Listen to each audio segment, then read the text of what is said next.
समझदार भेड़िया। एक भेड़िया बहुत समझदार और होशियार था। एक बार की बात है, जब वह जंगल में से गुजर रहा था तो अचानक उसे एक मरा हुआ हाथी दिखाई दिया। भेड़िए ने अपने पंजे से उसकी चमड़ी उधेड़ने की कोशिश करी, परंतु क्योंकि चमड़ी बहुत सख्त थी, इसे काटना या उधेड़ना उसकी शक्ति से बाहर की बात थी। अचानक एक बब्बर शेर वहां आ लगा। भेड़िया बोला, महाराज, मेरे मालिक, मैं तो बस आपके लिए ही इसकी रखवाली कर रहा था कि कब आप यहाँ आए और मैं आपको यह भेंट दे सकूं। कृपया आप इसे मेरी तरफ से स्वीकार करें।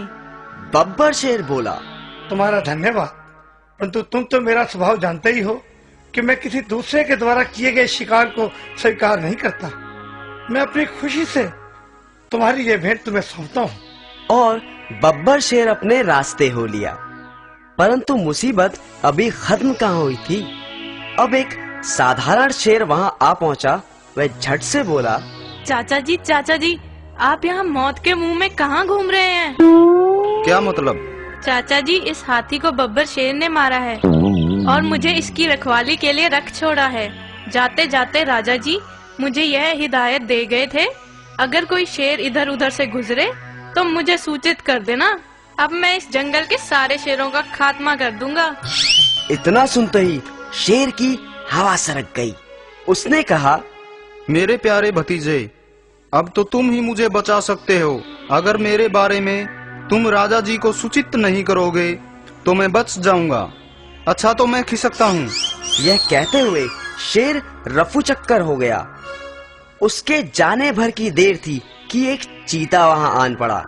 भेड़िए ने मन ही मन सोचा कि इसके दांत बड़े नुकीले हैं, क्यों ना हाथी की चमड़ी इसी से कटवा लूं।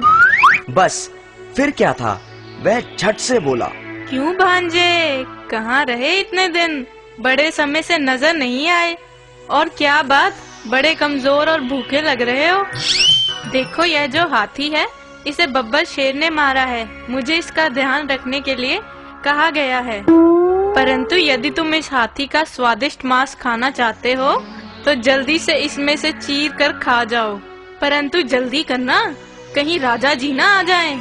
चीता बोला, नहीं मामा जी, मुझे लगता है ये मेरी सेहत के लिए ठीक नहीं। परंतु भेड़िए ने फिर एक चाल चली। सुनो भांजे, हौसला रखो और खाना शुरू करो। जैसे ही बब्बर शेर मुझे दूर से दिखाई देगा, मैं तुम्हें उसके आने की खबर दे दूंगा। बस झट से भाग जाना। तो बस फिर क्या था, चीता भेड़िए के झांसे में आ गया और हाथी के पास पहुंचा। उसने जैसे ही हाथी की चमड़ी को उधेड़ा, भेड़िया चिल्लाने लगा, भांजे फूट लो, शेर आ रहा है। झट से चीता 9-2-11 हो गया। इस तरह भेड़िए ने लंबे समय के लिए अपने भोजन का प्रबंध कर लिया। अक्लमंदी से मुश्किल काम भी आसान किया जा सकता है।